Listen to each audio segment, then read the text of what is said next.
Agora é Santa Catarina na sua tela. Vem com a gente, estendendo o tapete vermelho da informação, mas às vezes colocando até você uma cena que a gente não cansa de mostrar, mas é a realidade. E o nosso jornalismo é a realidade.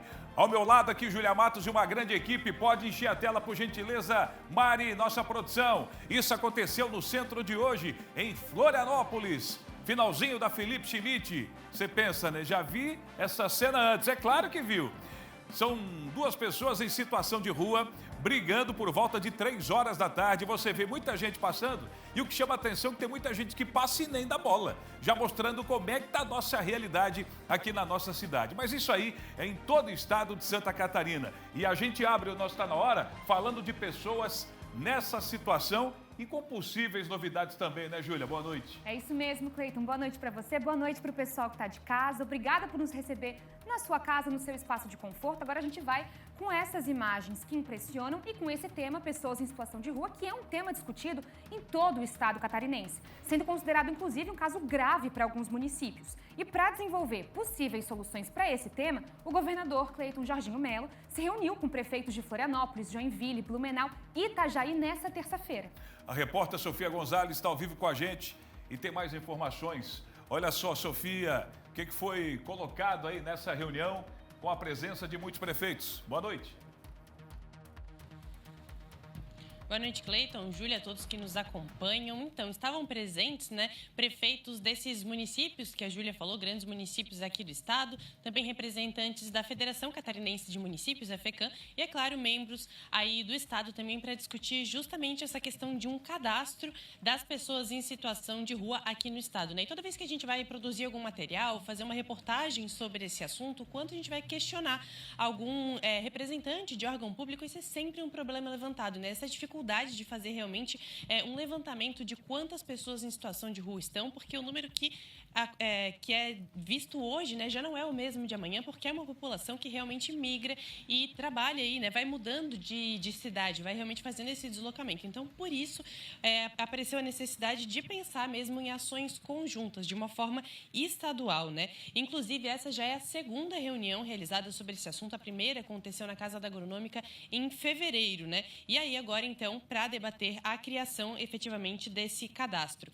Os prefeitos Adriano Silva, de Joinville, Egídio Ferrari, de Blumenau, Robson Coelho, de Itajaí e Topázio Neto, de Florianópolis, que, além de ser prefeito de Florianópolis, também é o presidente da FECAM, falaram sobre esse encontro de hoje. Olha só. Hoje foi uma reunião muito importante com o governador, juntamente com o seu secretariado, assim também como vários prefeitos, e discutimos um projeto de lei que legitima o cadastro das pessoas em situação de rua aqui no estado de Santa Catarina. E assim também trouxemos ao governo também uma proposta de como executar esse cadastro, onde a FECAM está coordenando esse trabalho. Bom, costumo dizer que para a gente pensar em resolver um problema, a gente precisa entender ele primeiro.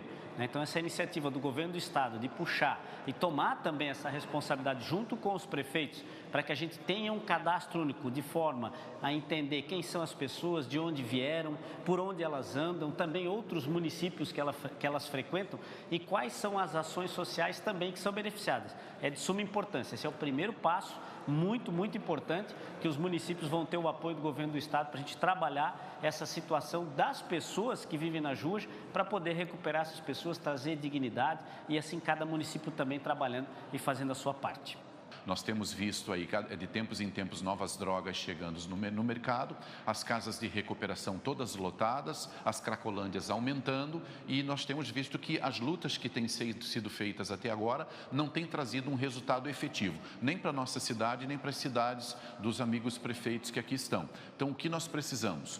Fazer novas ações e é isso que o governador tem proposto. Nós estamos muito felizes e com certeza juntos nós vamos conseguir vencer essa situação. Não há como fazer política pública sem saber qual é a quantidade de pessoas em situação de rua que nós temos no estado. E pessoas em situação de rua têm uma dificuldade adicional porque elas têm mobilidade. Hoje elas estão numa cidade, amanhã elas estão no outro e assim por diante. A nossa proposta do cadastro único e da gestão desse cadastro é poder acompanhar a pessoa em situação de rua por onde ela passar no estado de Santa Catarina, tendo registro em todos os pontos de contato com a assistência social, com as forças de segurança, com a área de saúde, por onde ela passar nós acompanhamos. Então foi essa a proposta que nós trouxemos hoje ao governador não só de criar o cadastro único, mas uma forma de operacionalizar e gerar informações para definir política pública. Nesse encontro de hoje, então, o Topázio Neto apresentou essa proposta, essa criação de um cadastro estadual da pessoa em situação de rua, O sistema vai ser desenvolvido pela FEPESE e vai ser alimentado por equipes de abordagem social, guardas municipais, assistentes sociais e forças de segurança. E com o apoio do governo do estado, a expectativa é de que essa proposta seja transformada em um projeto de lei e encaminhada à Assembleia Legislativa, para discussão. O secretário de Estado da Segurança Pública, Flávio Graff, também falou sobre como pode funcionar esse sistema. Vamos acompanhar. De início, teremos a identificação e o acompanhamento através do monitoramento de programas de reconhecimento facial, em breve a ser implantado, a fim de que nós saibamos quem são essas pessoas, por onde andam e o que estão fazendo, sobretudo. E aí, segundo o Estado, depois de a gente ter esse levantamento, esse banco de dados criado, ele vai servir para que políticas públicas possam ser executadas, Então, vai servir como um prontuário digital. Ali a gente vai ter reconhecimento facial, geolocalização, histórico de saúde, antecedentes criminais e número de abordagens. A gente, claro, vai seguir acompanhando aí os próximos passos, dessa iniciativa agora, então, que pensa em realmente estadualizar essa questão, já que é complicado quando o município acaba fazendo uma política e não necessariamente todos, para que a gente possa ter realmente uma visão estadual dessa situação que a gente noticia aqui, dia sim, dia não, no jornal, Cleiton, Júlia, volto com vocês.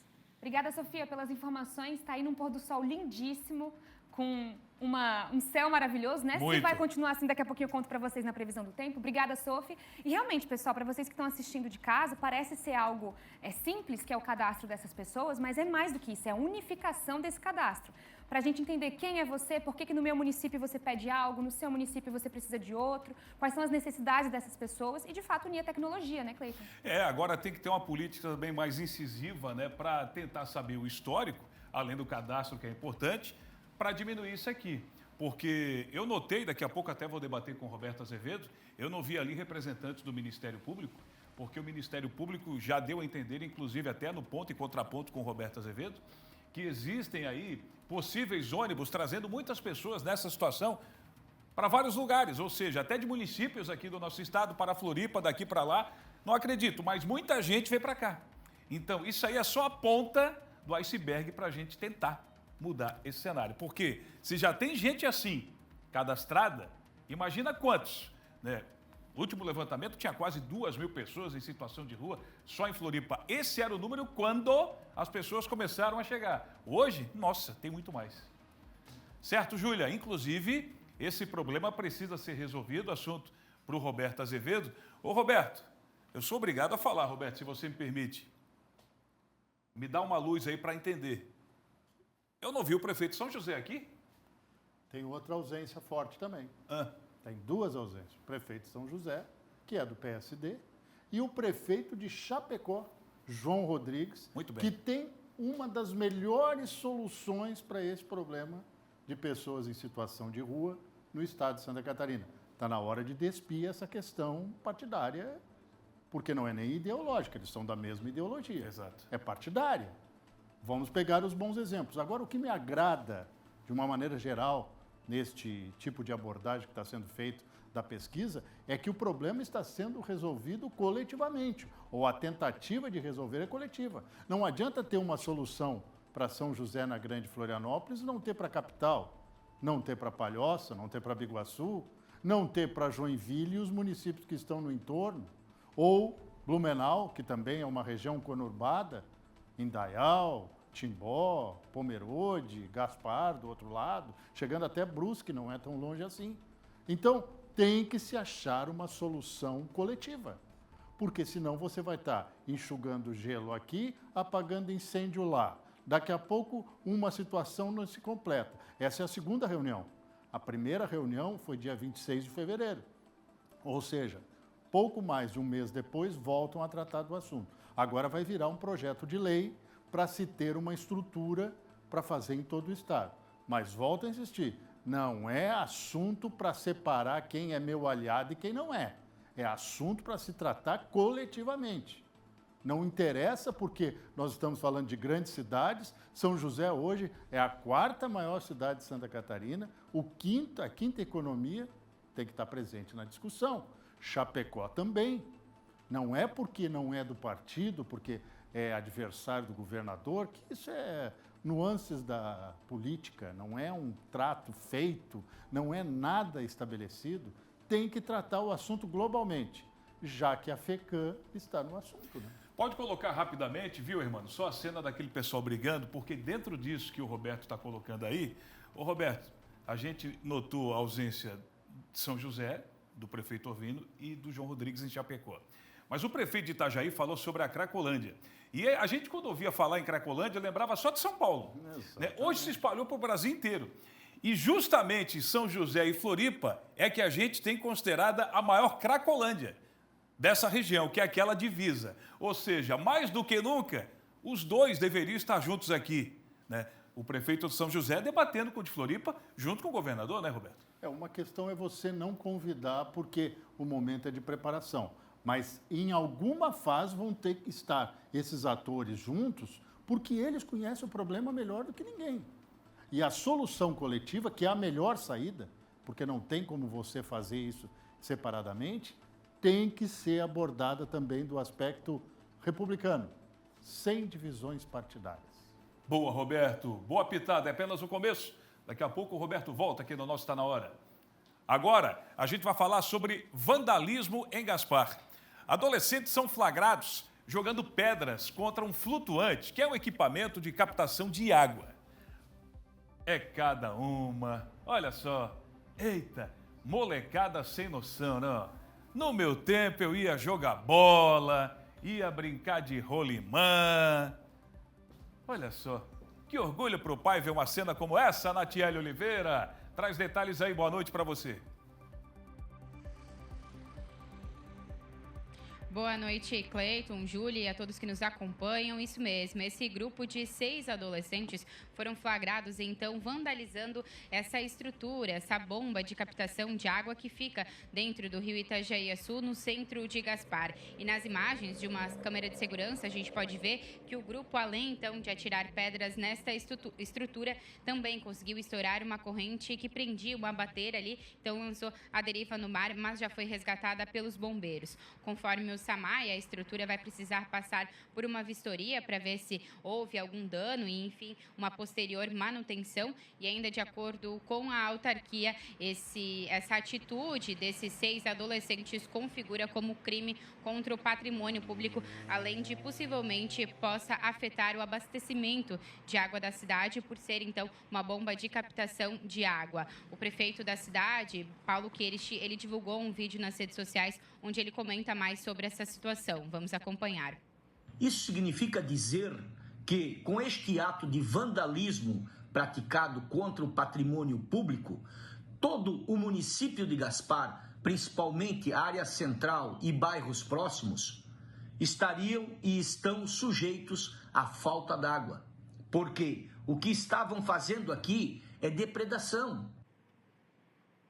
Além disso, a Polícia Militar pede a colaboração das pessoas para que, quando ver algum tipo de ato de vandalismo, principalmente, é claro, contra o patrimônio público, que denuncie imediatamente para o telefone de emergência da Polícia Militar, que é o 190. Esses adolescentes, eles foram identificados e detidos hoje, durante a tarde, em Gaspar, e foram conduzidos à delegacia aqui de Blumenau. Que brincadeira bastante de mau gosto, né, Cleiton? Volto contigo aí no estúdio. Muito, eu concordo com você, assina embaixo. Isso aí não é brincadeira, mas em lugar nenhum do mundo.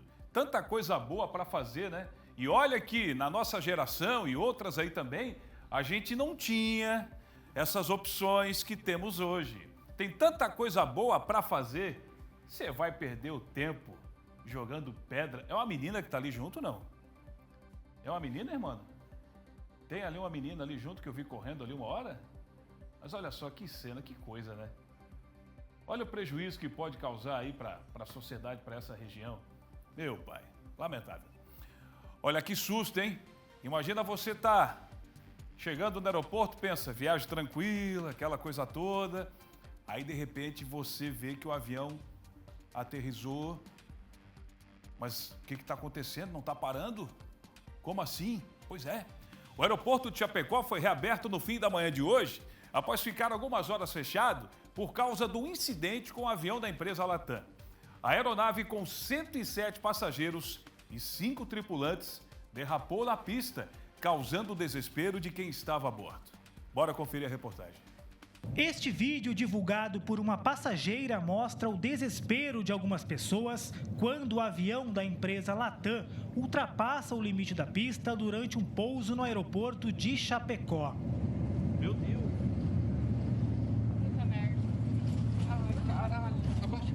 107 passageiros e 5 tripulantes estavam na aeronave, que saiu do aeroporto de Guarulhos, em São Paulo, em direção ao oeste de Santa Catarina.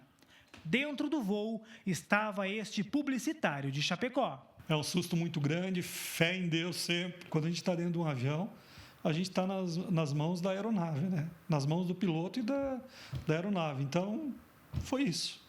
Mas, graças a Deus, estamos todos bem. Durante toda a madrugada, funcionários da manutenção do aeroporto se empenharam no trabalho de retirada da aeronave, que só foi concluído na manhã desta terça-feira. Por causa do incidente, o terminal precisou ficar fechado por algumas horas para pousos e decolagens. Uma investigação deve apurar o que aconteceu com a aeronave. Primeiro ela vai passar por uma análise, né? Tanto a Latam como o CENIPA vão fazer as investigações necessárias. O que tiver que ser feito de manutenção será feito. Ainda de acordo com o gerente do aeroporto, a pista não apresenta nenhum tipo de irregularidade. É claro que a gente vai passar por uma investigação agora, vai ter os apontamentos, porém a gente está dentro da normalidade. Tudo que a ANAC prevê, o órgão regulador, a gente está em dia. Em nota, a empresa Latam e a Voishap, concessionária que administra o aeroporto, informaram que prestaram todo o suporte necessário para os passageiros que estavam dentro da aeronave.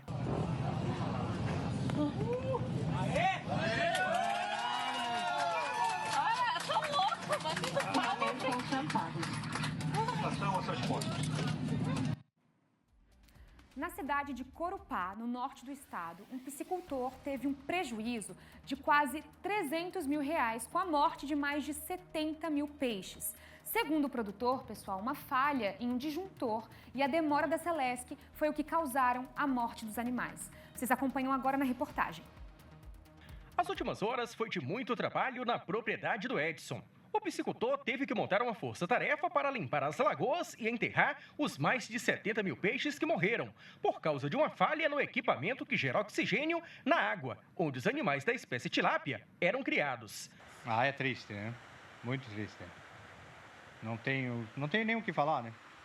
E a piscicultura de noite, com esse calor agora e o tempo meio nublado, abafado, o peixe não suporta mais de 2 horas. Começa com 2 horas e começa a dar problema. Imagina 4 horas e meia ficar, né? Isso que ocorreu, né? O negócio é erguer a cabeça e tocar a vida para frente, né? Tentar recuperar isso aí, porque esse ano passou, né? Esse ano foi, vamos trabalhar no vermelho, né? A família que sempre trabalhou com a piscicultura está indignada com a situação, pois o prejuízo causado pelo defeito no equipamento pode chegar a quase 300 mil reais. Segundo o produtor, o problema foi provocado pela queima de um disjuntor.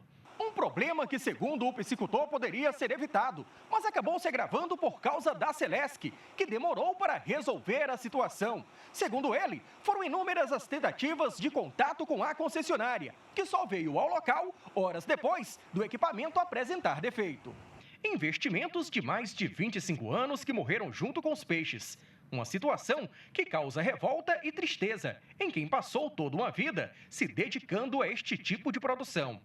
Edson classifica a situação como descaso. Se tivesse vindo o máximo 2 horas ali, não tinha acontecido nada, né? Eles tinham dado uma sofridinha assim, mas nada de anormal, né? Nós fiquei ali na beira do asfalto das 6 horas da manhã às 11 horas da noite, com o disjuntor na mão esperando eles virem trocar, né? Em entrevista à nossa equipe de reportagem, o gerente regional da Celesc lamentou os prejuízos causados à família e disse que as equipes da concessionária só não chegaram a tempo na localidade porque estavam atendendo outras ocorrências. De acordo com o porta-voz da Celesc, mesmo com o atraso, os profissionais foram até o local no mesmo dia em que o equipamento apresentou problema e, desta forma, atenderam a solicitação do cliente. Então, certamente o que ocorreu antes, que foi um abalroamento com queda de poste e transformador, Então, o sistema próprio prioriza para que esse atendimento seja feito em primeiro momento, por questão de risco a terceiro. Então, por isso que a equipe foi deslocada para lá, para fazer aquele atendimento e aí depois que disponibilizou para essa ocorrência, que seria a falta de energia na unidade consumidora. Digamos, até se despachar, a equipe se passou em torno de 3 horas.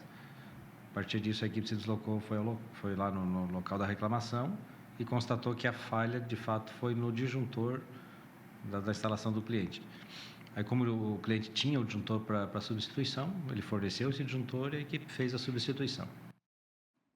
Realmente, pessoal, essa imagem aqui com a morte dos peixes impressiona, né? Uma pena que o tempo de resposta tenha impactado, de fato, de forma tão grande o produtor, o piscicultor e também as famílias, com certeza, que serão impactadas por isso. Agora a gente vai com um giro de notícias, os principais destaques aqui de Santa Catarina. Um adolescente foi apreendido após invadir uma escola, quebrar vidraças e ameaçar funcionários com uma faca no bairro Martelo, em Caçador, no oeste de Santa Catarina. Isso aconteceu na tarde da última segunda-feira. Ele chegou a fugir do local, mas foi encontrado em sua casa pouco tempo depois. Durante a apreensão, o jovem resistiu à abordagem policial e danificou a viatura. A polícia militar foi acionada via telefone 190, após relatos de que um adolescente havia pulado o muro da escola e causado danos ao patrimônio público. No local, os policiais confirmar os estragos e colher informações sobre o autor, já que havia desaparecido. Um homem foi preso em Joinville após a Polícia Civil receber informações de que o suspeito, foragido da justiça, era procurado por roubo de banco. A prisão ocorreu no bairro Jarivatuba. Os policiais abordaram o suspeito e constataram que ele possuía um mandado de prisão ativo pelo Paraná. Além disso, o homem já havia sido preso em Santa Catarina, no Rio Grande do Sul, Paraná e São Paulo, por crimes semelhantes. Após os procedimentos de polícia judiciária, o homem foi encaminhado ao presídio regional de Joinville. Um homem de 23 anos foi preso em flagrante por tráfico de drogas na BR-282, na localidade de Índios, próxima a Lages. A operação foi realizada na noite da última segunda-feira. A prisão ocorreu após informações da agência de inteligência indicarem que o suspeito estaria transportando drogas em um ônibus com destino a Lages. Diante da denúncia, os agentes montaram uma barreira no posto da PRF para abordar o veículo. Durante a abordagem, o suspeito foi identificado e, ao ser questionado, demonstrou nervosismo e negou portar qualquer substância ilícita. No entanto, durante a revista em sua mochila, foram encontrados aproximadamente 3 quilos de cocaína e 1 quilo de maconha. O homem relatou que embarcou no ônibus em Florianópolis e recebeu a mochila pronta na rodoviária da capital, com a instrução de transportá-la para Lages, onde a entrega seria combinada. Diante dos fatos, o suspeito recebeu voz de prisão. E hoje a gente volta a falar sobre o caso Letícia Mello, que teve o corpo necrosado após a realização de uma cirurgia plástica. Na tarde de hoje aconteceu a primeira audiência na vara criminal desse caso. A Sofia Gonzalez acompanhou e está ao vivo agora para trazer mais detalhes para a gente. Boa noite, Sofia. O que a gente tem de atualizações desse caso? Boa noite novamente, Júlia. Então, né, nós duas estamos acompanhando esse caso desde o ano passado já, né? E olha, hoje, né, simbolicamente, aí, dia 1º de abril, foi, segundo a Letícia, exatamente o dia em que o marido dela registrou o boletim de ocorrência enquanto ela estava internada, né? E hoje também acontece, então, essa primeira audiência criminal, né, em relação a esse caso. E ela foi agilizada pela juíza justamente por conta da comoção que causou, né? E a acusação, no caso aqui, é o Ministério Público, né? Mas antes de dar mais detalhes do que está acontecendo no dia de hoje, nós preparamos aí uma retrospectiva, né? Uma espécie de linha do tempo do que aconteceu para que todo mundo possa acompanhar. Então, vamos assistir. Em janeiro de 2024, Letícia Mello teve a primeira consulta com o cirurgião plástico Marcelo Evandro em Florianópolis. Ela descobriu o médico por meio das redes sociais. No momento, ele tinha mais de 40 mil seguidores e compartilhava conteúdo profissional. O objetivo dela era fazer uma troca de próteses de silicone e saber mais informações sobre lipoaspiração. Só que, segundo Letícia, outros procedimentos foram sugeridos por Marcelo, como retirar gordura das coxas, glúteos e costas. Todas as intervenções, que no total somaram 12, foram feitas em um único dia, em 29 de fevereiro de 2024, durante quase 10 horas de cirurgia. Logo após a saída do centro cirúrgico, Letícia se sentiu mal. Depois Depois do procedimento, ela teve queimaduras, bolhas, necrose e perda de tecido em diversas partes do corpo. Foi encaminhada à UTI, onde permaneceu por 11 dias e recebeu 6 bolsas de sangue. Ao todo, foram 60 dias internada. Desses, 20 ela passou sob os cuidados de Marcelo Evandro, que, segundo a vítima, dizia que o caso não era grave. Depois, um outro médico foi contratado pela família e mais procedimentos foram feitos para que ela continuasse viva. Em outubro de 2024, Marcelo Evandro foi indiciado pela Polícia Civil por lesão corporal gravíssima. O cirurgião foi proibido de exercer qualquer atividade médica por 1 ano durante as investigações. Além disso, a Polícia Civil cumpriu mandados de busca e apreensão nas clínicas e residências dele, recolhendo equipamentos e documentos. Os bens, avaliados em 10 milhões de reais, foram bloqueados para garantir possível indenização às vítimas. A investigação segue em andamento. Agora sim, então, dando seguimento às atualizações de hoje, né? A gente sabe que a audiência acabou há poucos minutos e a expectativa era de que fossem ouvidos a Letícia e o marido como informantes e, além disso, mais 8 testemunhas da acusação, no caso do Ministério Público, né? Mas o que foi possível fazer foi ouvir a própria Letícia, a vítima, né? Num depoimento que durou cerca de 2 horas. Além disso, também foram ouvidos 2 médicos que acompanharam a Letícia depois dos procedimentos e do acompanhamento ali do Marcelo Evandro, que no caso, né, fizeram o tratamento para que ela continuasse viva aí, de acordo com as lesões que aconteceram depois. E por fim também foi ouvido o marido dela. E um detalhe também que nós apuramos, né, que o doutor Marcelo Evandro, que realizou esses procedimentos, ele esteve presencialmente na audiência. A gente até tem uma imagem dele chegando ali no momento no fórum, né? E isso chama atenção porque ele não precisaria ir presencialmente hoje. Ele poderia fazer esse acompanhamento, por exemplo, de forma virtual, já que ele deve depor, né? Deve ser entrevistado na próxima audiência, que inclusive está marcada, né, para o dia 8. Por conta da quantidade de testemunhas, ela teve que ser dividida em 2 partes. Então, agora, na próxima terça-feira, dia 8, a previsão é de que sejam ouvidas as 4 testemunhas que não foram ouvidas hoje. Além disso, mais 8 testemunhas por parte da defesa e também o réu Marcelo Evandro. Mas, pela quantidade, é claro que é possível que novas datas também sejam agendadas, né? E essa ação está acontecendo agora na esfera criminal, que diz respeito, então, a uma possível prisão desse médico, né? Caso ele seja realmente condenado ali, que no momento segue em liberdade. Outras questões, como, por exemplo, indenizações, aí serão tratadas na esfera civil, né? E depois desses processos todos ali, da oitiva, né, dessas testemunhas, o Ministério Público ainda pode se manifestar, pedir mais esclarecimentos, alguma outra testemunha, para que depois esse caso siga para a decisão do juiz, né? Então, ainda não é possível a gente ter uma data de quando uma resposta para toda essa situação pode vir. E desde a primeira reportagem que a gente fez sobre esse assunto, a gente sempre buscou contato com o Dr. Marcelo Evandro, fomos até presencialmente até o consultório onde ele atendia, na região central aqui da capital, mas ele não tivemos retorno, né, por parte dele. Em alguns momentos recebemos notas da defesa, do advogado, e hoje, novamente, nós entramos em contato pedindo um posicionamento, mas até esse momento ainda não tivemos. Então, é só reforçando aqui que o espaço segue aberto para quando eles também quiserem ser ouvidos por nós, né, Júlia? Volto com você. Obrigada, Sofia, pelas informações. Dia 8 de abril, então, a segunda audiência, terça-feira que vem, e a gente vai seguir acompanhando. Cleiton Ramos.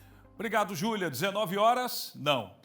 Faltou 1 minuto para 19 horas. 18h59. Antes da gente colocar o próximo assunto, para você que está em casa, você viu que trouxemos a informação sobre uma reunião que aconteceu na casa do governador do estado, Jorginho Melo, com prefeitos e também com a FECAM, né, que representa os prefeitos do estado de Santa Catarina, a federação que representa os municípios.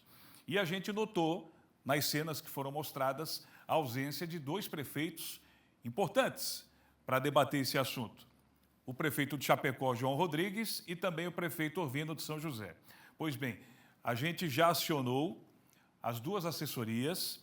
O Roberto, inclusive, está tentando buscar detalhes com a assessoria do prefeito João Rodrigues e até agora não tivemos ainda uma resposta. O espaço segue aberto para a Prefeitura de Chapecó se manifestar o porquê dessa ausência, se foi convidado ou não, e a gente continua por aqui esperando um posicionamento. Em relação à ausência do prefeito Orvino, a assessoria acabou de mandar uma resposta que é a seguinte, vou abrir aqui para você aí de casa. O prefeito Orvino foi representado pela Secretaria Adjunta de Assistência Social, a secretária, melhor dizendo, pela Secretária Adjunta de Assistência Social, Rita de Cássia Faversani. Portanto, está aí a resposta da Prefeitura, estava lá sim representada pela Secretária Adjunta de Assistência Social e a gente agradece rapidamente a resposta da assessoria do município de São José. O homem foi flagrado cometendo o crime de dar bebida alcoólica a um coati na Serra do Rio do Rastro. Olha aí, conforme você está vendo no vídeo. Isso foi colocado nas redes sociais. Dá para acreditar? Esse homem já foi identificado. A Polícia Civil já está buscando informações o porquê que ele fez isso. Você vai num espaço como esse, tem lá uma placa bem grande. Não alimente os coatis, os animais. Alimentar inclui também da bebida. Combinado? Agora, tá com traje, tá com uma roupa de ser um motociclista. Isso aqui é bebida alcoólica. Ele dá um golinho e pega a estrada, não? Poxa, mas que infantilidade! O coati é tão mansinho, porque sabe que tem muito turista ali, vai tentar, né, comer o negocinho que sobra no chão e ele vai dar uma bebida alcoólica pro coati. Inadmissível. É cada coisa que a gente vê que é impressionante. Olha, o flagrante aconteceu no Mirante da Serra nesse final de semana. Você viu aí. E não pode dar. Se você vai subir a serra e presenciar esse tipo de situação, já sabe, não pode. No mais, boa viagem para você. Aproveite que o dia esteja lindo para você bater uma bela foto e deixar registrado aí no seu celular para você e sua família. Agora, não pode dar esse tipo de alimento, de bebida lá na Serra do Rio do Rastro. Atenção, consumidores de Blumenau, a tarifa de esgoto tem aumento de quase 16%. Eu queria dizer que era mentira, já que hoje é o dia da mentira, mas não é não. O reajuste combina inflação e termo aditivo, impactando o bolso dos moradores. Ô Natiele Oliveira, o valor começa a valer a partir de quando? E não é mentira não, é verdade. Chega mais.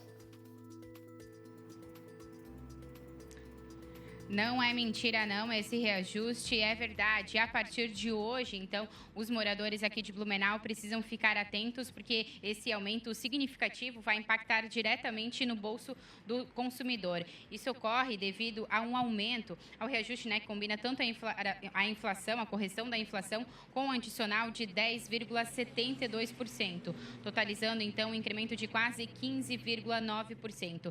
Isso ocorre porque a AGIR já tinha aprovado um reajuste de 5,2%. A gente até tinha divulgado esse reajuste que estaria valendo a partir de hoje. Entretanto, nessa mesma semana foi publicado no Diário Oficial aqui do município um termo aditivo. Então, por isso que aumentou esse percentual. A justificativa da Prefeitura e da BRK Ambiental, que é a empresa responsável pelo serviço, é a necessidade de equilibrar as finanças deste contrato com essa empresa. Além disso, o termo também aponta para mudanças no contrato que inicialmente não foram tomadas. Por isso, então, impactou diretamente esses custos e esse valor. Entre elas, destaca-se a ampliação da meta de cobertura do esgoto aqui da cidade, que antes era de 90% e agora, então, com a mudança no contrato, passa a ser de 100%, exigindo, então, é claro, novos investimentos que não tinham sido divulgados. Por isso, agora, então, os consumidores precisam ficar atentos, porque a partir de hoje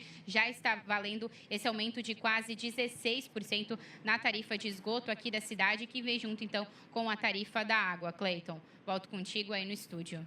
Valeu, Nath. Obrigado pelas informações, Natiele Oliveira. Gostaríamos que fosse mentira, mas falar de aumento logo no dia 1º, hein, Júlia? Que coisa. Dói, o bolso grita. É, dia 1º traz muitas questões, né, Cleiton Ramos? Inclusive, os trabalhadores com carteira assinada agora têm acesso a uma nova modalidade de empréstimo. E é verdade, viu? O crédito do trabalhador. Por mais que seja um caminho para levantar dinheiro, especialistas alertam para os riscos. Taxas de juros, impacto no salário e formas de pagamento são alguns dos pontos que precisam ser analisados antes da contratação. Vocês assistem agora na reportagem. Que tal um dinheiro rápido e fácil? Tudo pela internet, bem simples. Calma. Mas isso tem um preço. Qualquer tipo de empréstimo exige muito cuidado e planejamento. Afinal, os juros não são brincadeira. Atualmente, a gente fez uma simulação aqui semana passada com um colaborador e a taxa apontada lá estava 3,04% ao mês. Pessoal, 3,04% ao mês num juro composto, no final do ano, ele é muito maior do que multiplicar por 12. É juro sobre juro, então isso nos preocupa muito. Um empréstimo de R$30 mil, por exemplo, vira cerca de 43 mil após 24 parcelas. Obviamente, se o empregado ou aquele empregado doméstico, por exemplo, tiver um financiamento, um cheque rotativo, um cartão de crédito, no qual esse juro seja muito superior a esse 3,04, aí, nesse caso, sim, vale a pena você trocar o empréstimo contra esse valor de financiamento, quita aquela tua obrigação. O crédito do trabalhador é um empréstimo consignado para profissionais com carteira assinada, inclusive rurais e domésticos. Para ter acesso, basta entrar no aplicativo da carteira de trabalho digital e ir na aba Crédito do Trabalhador em cima ou empréstimo embaixo. Na sequência, basta apertar em Faça uma simulação. Os valores disponíveis variam de acordo com alguns dados, como salário e saldo do FGTS. O trabalhador deve verificar sempre a sua disponibilidade financeira, sendo que o empréstimo tem a garantia, de 10% do FGTS e 100% de possíveis verbas rescisórias. E, além disso, também é bem importante que esses valores do empréstimo sejam descontados diretamente da sua folha, até 35% do salário bruto. Então, podendo chegar até mais de 50% da renda líquida. Especialistas pedem cautela. O empréstimo seria mais vantajoso para aquelas pessoas que já possuem uma dívida e conseguem transpor para essa nova modalidade, podendo ocasionar a diminuição de juros. Para aquelas que querem um novo crédito, talvez não seja a melhor solução, porque realmente vai descontar um valor muito significativo da sua renda mensal e as garantias também são bem pesadas. Mesmo associado ao desconto em folha, a dívida não some em caso de demissão ou perícia. E as empresas não são responsáveis por pagar o empréstimo do funcionário. Essa dívida vai permanecer e o banco pode fazer outros tipos de cobrança. Nos casos de demissão por parte do empregador, então vai ser descontado, podendo a garantia chegar até 100% das verbas rescisórias. Então, a responsabilidade do empregador está mais vinculada às suas comunicações com a instituição financeira, justamente em alguma alteração, tanto no contrato de trabalho como nesses casos de perícias, do que com o pagamento em si. Então, o pagamento é a responsabilidade do empregado e o empregador fica responsável por essas comunicações. E se o trabalhador entrar de férias, receber o adiantamento de salário e no mês seguinte não ter valor suficiente em folha para pagar a prestação, o saldo devedor aumenta. E esse saldo devedor reflete em juros. Então, por exemplo, tu conseguiu arcar metade disso, vamos supor ali, essa outra metade continua lá no seu saldo devedor e vai gerar os juros no mês seguinte, porque o juros ele é mensal. Então, se tu tem um saldo devedor maior, vai ter um juros maior ali em cima. Novos serviços que envolvem dinheiro, novos golpes na praça. Tenha sempre muita atenção ao fazer movimentações financeiras. Então, sempre ficar atento que está tratando tudo pelo aplicativo da CTPS. Quando tiver em contato com o banco, verificar se é os canais oficiais de comunicação. E caso verifique ou foi vítima de um golpe, sempre registrar um boletim de ocorrência, informar a instituição financeira e procurar um advogado para tentar reaver os seus prejuízos. Segue o alerta, Inclusive, dia 1º de abril, Roberto Azevedo, dia da mentira, a gente traz matérias como essa em que os benefícios não são exatamente inverdades, mas podem ser uma armadilha, é isso? É verdade. Júlia, para você ter uma noção, todo dia, pelo menos 30 mil pessoas no Brasil são vítimas de golpe. E golpe por telefone, ou redes sociais, ou mensagem direta. O que eu gostaria de saber ainda é onde está a fonte desses contatos. Está dentro dos bancos? Está dentro das operadoras de telefone? Porque pessoas bem e mal intencionadas têm acesso à sua conta, aos seus dados e aplicam todo tipo de golpe.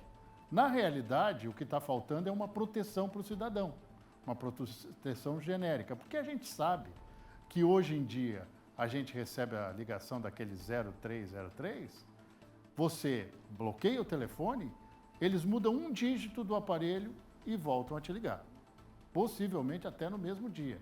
Ou seja, não há proteção para o cidadão. O negócio é ficar com o pé atrás, não atender. E se atender uma ligação, dizer que vai discutir depois, que não é um assunto para agora, desfazer o negócio, porque se você der margem, estes facínoras vão lá e pegam o santo dinheirinho, principalmente dos aposentados, daqueles que são mais vulneráveis, aquelas pessoas que estão precisando de dinheiro, aquelas pessoas que às vezes assumiram até mesmo o bem-estar da família em termos financeiros, que são aqueles que trabalharam a vida inteira para ter um conforto e hoje são vítimas de golpes. E a punição? Alguém é pego por esses crimes? E se for pego, punição pedagógica. Não tem que ser enquadrado num artigo tal, então tem que ser ampliado esse artigo. Porque isso aí, além de organização criminosa, é crime contra o consumidor. Muito obrigada, Roberto Azevedo. Essa foi a última participação, temos mais uma depois? Não, essa foi a última. Dito isso, eu volto. Mas ainda esperando a informação da Prefeitura de Chapecó sobre aquele encontro para tratar de pessoas em situação de rua com o governador Jorginho Melo. Perfeito. A gente segue cobrando sempre, né, Roberto? Isso. Muito obrigada. Agora, para vocês que estão nos assistindo, é intervalo, mas daqui a pouquinho eu estou de volta com previsão do tempo, viu? Imagens de Passo de Torres, no sul do estado, 24 graus, já chovendo por lá. E temos também Maracajá, também no sul do estado. A chuvinha já está chegando, 23 graus por lá. Daqui a pouquinho eu conto mais para vocês.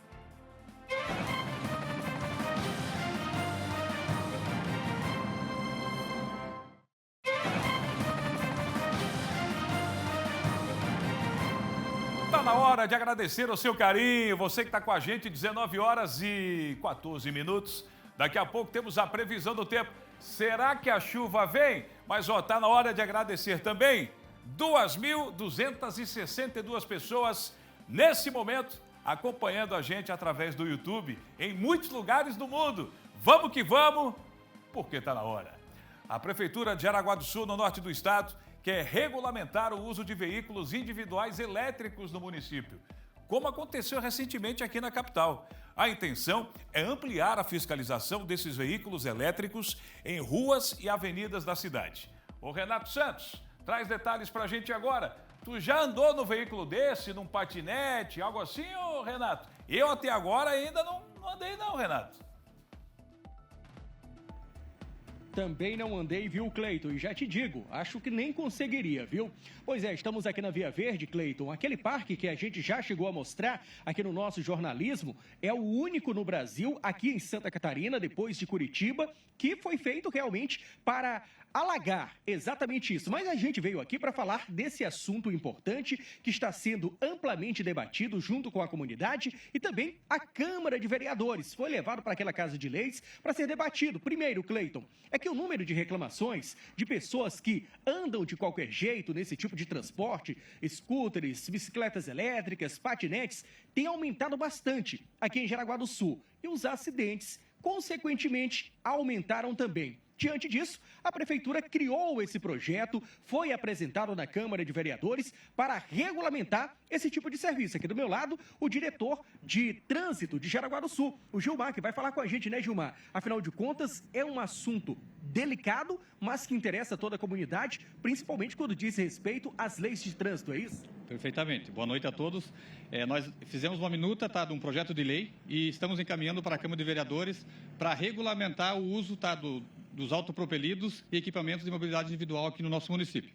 Então, devido ao grande número de pessoas aderindo a esse transporte, por ser um transporte rápido, prático e economicamente viável, então as nossas ruas aí estão ganhando cada vez mais adeptos. E daí a necessidade de regulamentar, fazer um regramento para que essas pessoas circulem no local correto. Quando a gente fala de regra, Gilmar, agora há pouco eu conversava com você, a gente flagrou um pai andando com uma criança em um patinete, o que já não é considerado algo realmente adequado e que é perigoso, coloca em risco a integridade desse pai e dessa criança e também de outras pessoas que estão circulando em vias como aqui a Via Verde, né? Algo que tem se tornado comum aqui em Jaraguá do Sul.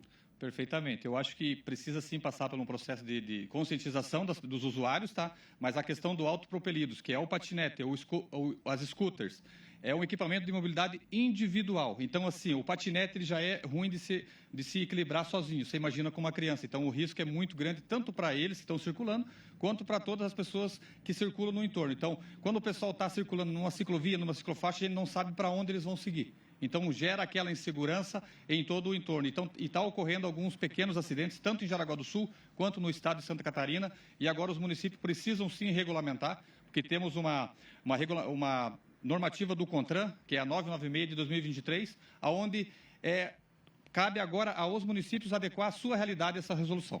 Como é que a comunidade tem reagido diante dessa minuta, desse projeto que pode se tornar lei aqui em Jaraguá do Sul?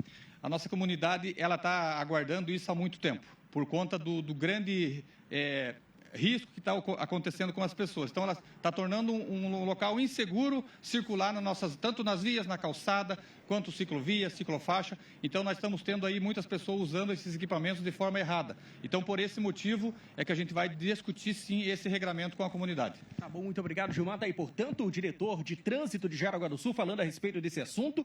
Um assunto, repito, delicado, é de interesse da população, porque principalmente o público mais jovem, viu, Cleiton, gosta desse tipo de transporte, mas tem aumentado bastante o número de acidentes com esses veículos aqui em Jaraguá do Sul, a exemplo aí da capital, a exemplo de Joinville e também, agora Jaraguá do Sul colocando o assunto em discussão junto com a comunidade e também com o parlamento municipal. A gente segue acompanhando esse caso. Quando a lei for aprovada, claro que a gente traz também aqui no jornalismo do SBT. Retorno com você no estúdio, Cleiton. A gente cobra muito que o Brasil seja como um país de primeiro mundo, onde a mobilidade realmente funcione, mas esses equipamentos são para ajudar justamente nesse sentido. Agora, tem que ter uma educação. A gente fala muito de criança, mas tem muito adulto, barbudo, com 40, que, por exemplo, aqui na Avenida Beira Mar Norte, no sábado e no domingo, acaba andando em cima de um patinete acompanhado de outra pessoa. A gente fala muito da garotada, mas não tem idade não. Tem muita gente que anda pisando na bola quando o assunto é patinete, esse tipo de equipamento em qualquer idade. Agora é bem claro, né? Tá ali, por exemplo, em Floripa, uso para pessoas acima de 18 anos. Ou seja, tem que ter realmente uma regulamentação e, acima de tudo, educação e bom senso. Obrigado, Renato Santos, direto de Joinville. O assunto agora muda aqui pra gente, por gentileza. Pode colocar aí, o assunto agora vai aparecer o próximo assunto aqui na nossa tela. Qual será o assunto? Dando aquele F5, economia. Boa, garotinha Mari. A Ellen também. Eita, turma fiada. Olha só, a Petrobras anunciou a redução no preço do óleo diesel. É redução. E é verdade. Não é mentira, não. A diminuição passa a valer a partir desta terça-feira. Sofia Gonzalez tem mais detalhes agora. Sofia, aquela turma que tem caminhonete, que usa diesel, né? Porque no meu caso, no seu caso, a gente vai na gasosa ou no etanol. A gente nem vê, às vezes, a bomba do diesel. Mas tem muita gente na cidade que usa realmente o diesel para a sua caminhonete, para o seu caminhão, né, Sofia? Exatamente, né, Cleiton? E acaba impactando aí no transporte de várias mercadorias que a gente consome também.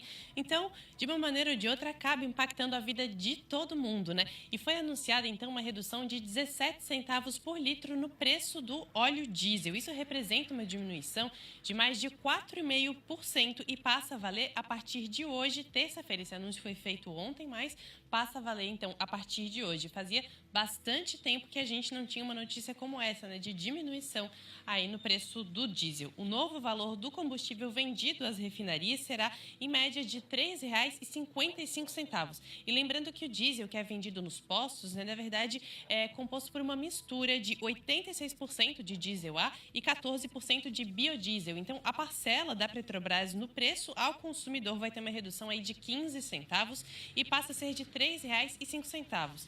Mas lembrando que esse repasse não acontece de maneira imediata, né? Porque para os consumidores finais nos postos de combustíveis, já que também depende de uma série de fatores, como impostos, repasses, margem de lucro, enfim. Então agora a gente precisa estar atento aí aos postos para ver exatamente qual vai ser esse desconto efetivo e se ele vai estar sendo significativo, né, Cleiton? É verdade. De grão em grão, né, Sofia? Diria aquele ditado, a galinha enche o papo. E no caso de quem usa o diesel, sobra mais no bolso. Valeu, Sofia. Sofia, rapidamente, como é que está o tempo, Sofia? Você que está na parte externa, tem previsão de chuva, está nublado. Eu sei que daqui a pouco tem a previsão do tempo com a Júlia Matos. Como é que está o tempo? Tem estrela, Sofia? Olha, eu tô aqui, Cleiton, e tem uma estrela ou outra, um pouco ofuscadas pela iluminação aqui artificial que a gente usa, mas tem estrelas, está uma temperatura bem amena, uma noite agradável, diria eu, viu? Tá certo, agradabilíssima, né, Sofia? Sofia tá num momento maravilhoso, hein? Grande Sofia, sempre alegre, sempre rindo, esse charme maravilhoso. É a nossa Sofia Gonzalez, a manezinha mais argentina que a gente conhece, ô Júlia Matos. É mesmo, Cleiton. Agora a gente vai para Blumenau, porque um prédio administrativo da Unimed agora pertence à Prefeitura de Blumenau. O espaço foi adquirido por 11 milhões de reais. A repórter Natiele Oliveira tem mais informações para a gente. Nath, boa noite. A pergunta, claro, é: o que vai ser feito com esse espaço que antes era esse centro administrativo da Unimed? Boa noite. Boa noite, Júlia, a todos que nos acompanham. Isso mesmo, nós estamos aqui em frente ao prédio administrativo da Unimed, aqui de Blumenau, que fica na Rua das Missões, no bairro Itopava Norte. E aqui, então, será uma nova sede da Secretaria. A Prefeitura de Blumenau e a direção da Unimed firmaram esse contrato, então, e foi aprovado essa compra em uma assembleia da cooperativa. A Prefeitura de Blumenau adquiriu o espaço por 11,7 milhões de reais e o pagamento vai ocorrer em 12 parcelas. E por aqui deve funcionar a sede da Secretaria Municipal de Trânsito e Transportes, que atualmente, hoje, ela está instalada na rodoviária, na parte de cima. Essa decisão veio, então, após a concessão da rodoviária para a iniciativa privada. E aí, por conta disso, a Prefeitura de Blumenau ia precisar pagar o aluguel na rodoviária, então resolveu comprar esse prédio. Conforme informações do Executivo, o imóvel já está pronto para uso e não vai haver necessidade de investimentos de grandes custos para adaptação e também acessibilidade, porque já está tudo pronto, né? O prédio já está em uso. Dentro, então, dos próximos 30 dias, o espaço da Unimed vai ser desocupado para que a Secretaria de Trânsito e Transportes, a CMTT, faça aqui as adaptações e os trabalhadores fiquem por aqui, os servidores. O pagamento do imóvel vai acontecer a partir do próximo mês. Júlia, volto com vocês aí no estúdio. Otimização de espaços. Muito obrigada, Nath. A gente retorna depois com você. Agora, a partir de hoje, está liberada a colheita e comercialização do pinhão. A Suiane de Lis foi até a cidade de Painel, que é o maior produtor de pinhão do estado, e conta pra gente qual a expectativa para a colheita do pinhão esse ano. Chegou a época tão esperada para aqueles que gostam de pinhão e também para os produtores que se dedicam a essa atividade. A partir de agora, dia 1º de abril, está liberada então a colheita, também a distribuição e a comercialização aí do pinhão em toda Santa Catarina. Aqui na Serra Catarinense são milhares de produtores que nesse período do ano se dedicam então a essa atividade, a colheita do pinhão, período de cerca de 3 meses em que é maior então a colheita. Nós conversamos com o gerente regional da Epagre em Lages, que falou sobre a expectativa para a safra desse ano, que é irregular. Em alguns municípios aqui da região terá colheitas diferentes, alguns maiores, outros menores, mas é uma expectativa ainda de queda em relação ao ano passado. A gente vem acompanhando já há algumas semanas, né, nos vários municípios aqui da região serrana, para os nossos técnicos conversando com produtores, extrativistas, com compradores, né? Tem alguns municípios, a safra esse ano até está bastante desafiadora, tem alguns municípios que a safra vai se manter, alguma coisa um pouco acima até, mas o que preocupa um pouquinho é esses municípios que são referência na produção de pinhão, como Painel, que é o nosso principal produtor, Urupema, Bom Jardim, São Joaquim.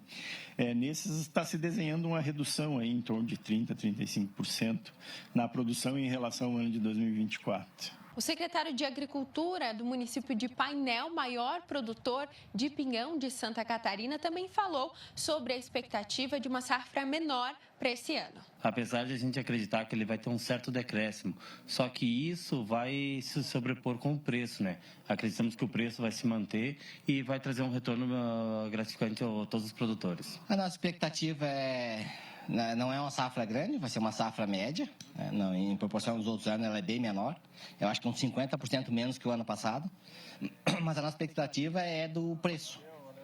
Como vai ter pouco produto no mercado, eu acho que o preço vai colaborar, sabe? E a venda também vai ser mais fácil, porque não vai conseguir suprir tudo a demanda do mercado de pinhão. Então, como disse o produtor, esse ano, então, para quem for comprar o pinhão, deve pesar mais no bolso. Isso porque a quantidade, né, de pinhão, então, em oferta está menor. Por isso, o preço deve ficar, sim, mais caro para nós, consumidores que gostamos, né, e vamos procurar aí o pinhão, então, para comprar aí, que a partir de hoje já é possível encontrar nos mercados dos locais aqui da região. Volto com vocês. Imagens lindas do pinhão catarinense. Agora, quem está acompanhando desde o comecinho do jornal, a gente mostrou Florianópolis com um céu lindíssimo, aberto, um pôr do sol maravilhoso com Sofia Gonzalez. Mostramos o sul do estado com Passo de Torres, com muita chuva. E agora eu te pergunto, sabe como é que vai ser os próximos dias? Eu te conto na previsão do tempo.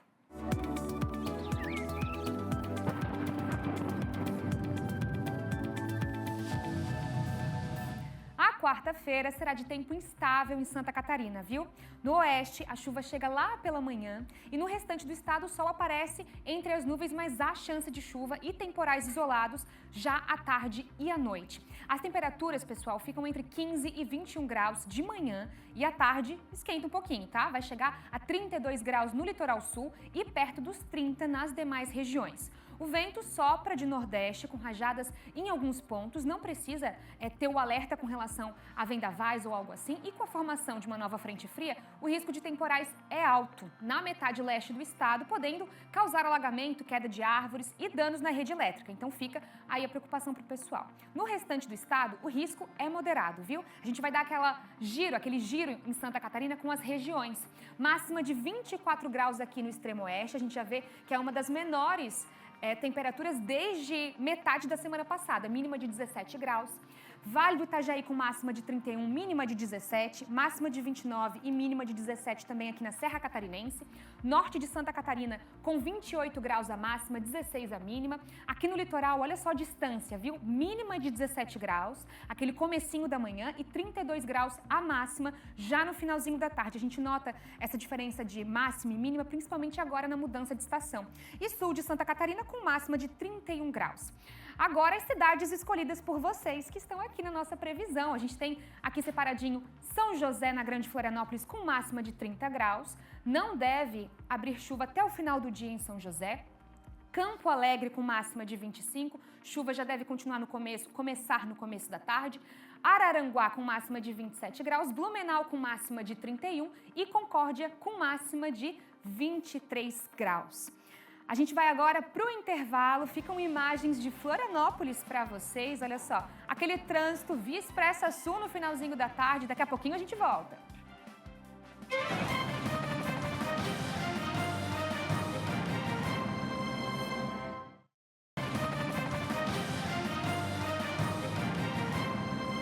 De volta com o nosso Tá Na Hora para todo o estado de Santa Catarina.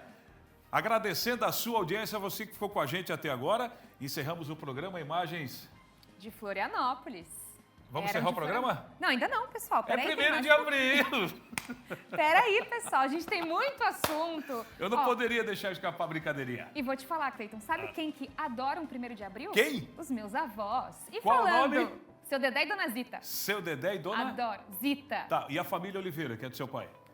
Eles não são tanto, não. Não. Mas fica um beijo pra família Oliveira, que tá. última eu não mandei.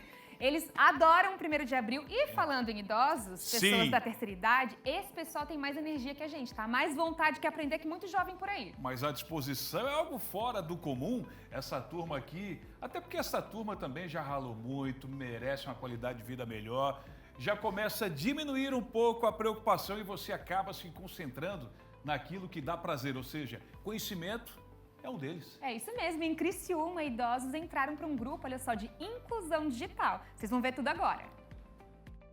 Essas aulas para inclusão digital são abertas a qualquer pessoa que tenha 60 anos ou mais. Não necessariamente ela precisa ser aluna da FASC, participar de algum grupo da FASC aqui em Criciúma. Basta a pessoa ter essa idade, então 60 anos ou mais, que já pode participar. As aulas vão acontecer, já estão acontecendo, né? Aqui no Centro de Convivência da Terceira Idade, que fica no Parque das Nações, é totalmente de graça e é voltado justamente a levar mais inclusão, ensinar, por exemplo, a mexer no WhatsApp, enviar enviar uma localização, uma foto. Enfim, tem a questão dos golpes também, né? Que a maior parte aí, o alvo preferido dos criminosos normalmente são as pessoas idosas. Então, assim, tem uma aula justamente para falar sobre essa questão de golpes, como mandar, enfim, mensagens. Então, tem toda uma programação que é ensinada nessas aulas, que acontece uma vez por semana com mais ou menos 50 minutos de duração. A gente tem uma fala do professor Eduardo Scott falando um pouquinho mais sobre essa programação e como vai funcionar essas aulas. Olha só. Nós temos um cronograma de aulas muito diferenciado, né? Desde QR Code, desde uma foto panorâmica, até um conceito de inclusão digital, que é o que realmente eles vêm fazer toda semana. Então, eles aprendem um pouco de cada coisa, né? A mexer com o WhatsApp, a mexer com o Instagram, redes sociais, tudo que envolve comunicação pessoal, né? E também eles vêm para cá para fortalecer o vínculo deles, que é o nosso principal objetivo. A principal dúvida e a principal carência deles é em relação ao WhatsApp, né? Que é a ferramenta que eles mais utilizam, que é a ferramenta a qual eles se comunicam com os amigos, com os familiares. Então, eles têm dúvidas de como é que se manda mensagem, como é que se diminui a parte de armazenamento, basicamente mais relacionada à rede social mesmo. Então, quem tiver interesse, é só vir aqui diretamente no Centro de Convivência da Terceira Idade para fazer a inscrição, ou ainda pode entrar em contato pelo telefone DDD 48 99181 1108. Aí basta trazer a documentação, os documentos básicos, RG, CPF, e também em casos da pessoa que precisa tomar medicação, tem que ter a medicação certinho, né? Tem que ter os comprovantes também para eles terem o controle aqui no Centro de Convivência da Terceira Idade. Volto com vocês aí no estúdio. O pessoal está aí aderindo à tecnologia, porque antigamente se falava em terceira idade. Qual era o grande programa do pessoal da terceira idade, Júlia Matos? Cleiton, agora não posso errar. Bailão. É um bailão. Eu ia usar outro termo. O que tu ia usar? O termo que se usa no interior. Mas eu vou usar bailão aqui com o pessoal. Não, tu não vai fazer bailão. Tá, mas o que tu ia falar? Bailão. Não, tu não ia falar bailão. Eu ia falar bailão. Tá bom. Ia mesmo? Ia. Agora a gente fala de quê, Júlia Matos? A gente vai continuar falando de idosos, mas agora, pessoal, os pets. Agora a gente fala da adoção de animais, aqueles mais velhos. Em Blumenau, uma campanha busca incentivar as pessoas a adotar os cães mais idosos. A prefeitura vai custear os serviços veterinários e agora a gente conta tudo para vocês na reportagem. Olha que bacana. Os sinais da idade já aparecem, mas o amor desses cães permanece inabalável. No CEPREAD de Blumenau, 18 animais idosos entre 8 e 12 anos aguardam ansiosamente por um lar. Eles buscam uma família para compartilhar essa fase da vida. É uma faixa etária que as pessoas muitas vezes não querem adotar, porque a gente sabe que com a idade vem as doenças, vem os custos, então a gente pensou nessa campanha justamente para auxiliar a família, para que ela acolha um idoso e dê uma qualidade de vida aí para ele nesse final de vida. Por conta disso, a Prefeitura de Blumenau lançou a campanha Amor Sem Idade, com o objetivo de sensibilizar a população sobre a importância da adoção desses cães idosos que vivem no abrigo. Quem se tornar um tutor só precisará fornecer muito carinho e alimentação. O tratamento médico veterinário, a consulta veterinária é toda pelo município, através do CEPREAD e nas nossas clínicas conveniadas. Então, o custo com o veterinário ou de uma internação que esse paciente venha precisar, ou até mesmo de uma cirurgia, é por conta do município. Todos os cães disponíveis para adoção no CEPREAD estão castrados, microchipados e com a saúde em dia. Os interessados devem entrar em contato pelo WhatsApp que aparece na tela e assim agendar uma visita para conhecer os animais. Que linda essa iniciativa da Prefeitura, até porque, Cleiton Ramos, sim, a gente sabe que para alguém abrir o coração e o lar para um animalzinho idoso, é sabendo que aqueles últimos dias, aqueles últimos meses tem que ser de muito carinho. Então, alguém que abre a sua casa para isso tem um coração enorme, né? É um ser humano diferenciado. Bela matéria da Natiele Oliveira, de Blumenau. Agora eu me recordo o seguinte, você está falando de bailão? Eu me recordo que quando estava fazendo o primeiro impacto de manhã, e o PC participou comigo, ele falou que lá em Blumenau tinha alguns bailões pela região. E sabe qual era o nome de um desses bailões? Qual, Cleiton? Balança Teta. Era o nome desse bailão. Agora vamos falar de saúde. Reforma e ampliação do Hospital de Navegantes no Litoral Norte iniciaram ontem. O investimento está na casa dos R$5 milhões. Cris Pinheiro tem informações. Por enquanto, as obras não impactam diretamente no atendimento do Hospital de Navegantes, até porque estão sendo realizadas no segundo piso da unidade. Claro, em alguns momentos pode gerar ruídos, mais ruídos, e também a movimentação intensa aí de trabalhadores no canteiro de obras que foi montado ao lado da unidade. Esta obra está sendo aguardada pela comunidade de Navegantes há cerca de 10 anos. O projeto contempla a reforma e ampliação do Centro Cirúrgico, Central de Material Esterilizado e também o Centro de Parto Normal. Devem ser construídos novos espaços para os médicos que permanecem de plantão, nova rampa e escada de incêndio, vestiário para os funcionários, necrotério, entre outros espaços. Ao todo, o hospital quase dobra de capacidade, de tamanho. Dos mais de 2.000 metros quadrados, passa para 3.500 metros quadrados. A conclusão da obra está prevista para 12 meses, um ano. A obra está sendo custeada com recursos próprios do município. A obra também contempla a modernização nas instalações elétricas, hidrossanitárias e climatização para, claro, garantir ainda mais segurança para os pacientes. A obra tem o objetivo também de reduzir a necessidade do encaminhamento de pacientes para outras unidades hospitalares aqui da nossa região. Nos últimos 12 meses, o Hospital de Navegantes realizou mais de 85 mil atendimentos no pronto-socorro, uma média de mais de 7 mil por mês, 22 mil atendimentos pediátricos, 1.198 cirurgias e quase 3 mil internações e 960 partos. Volto com você ao estúdio. Agora vocês aí de casa, já assistiram a série Adolescência? Ela é o assunto da semana. E ela trouxe debates importantes à tona. Confira na reportagem. Adolescência é uma série que foi baseada em episódios de violência no Reino Unido.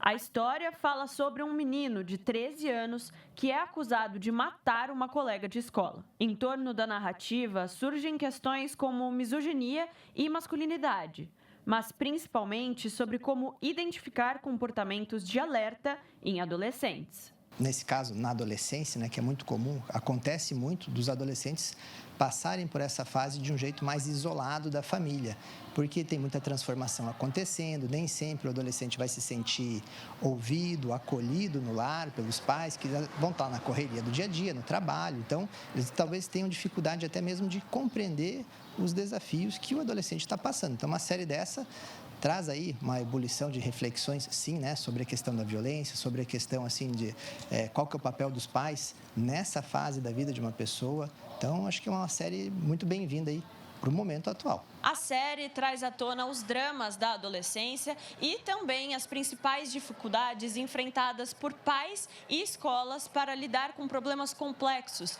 como, por exemplo, violência, bullying e uso exagerado das redes sociais. Esses desafios são enfrentados diariamente pelos profissionais da educação.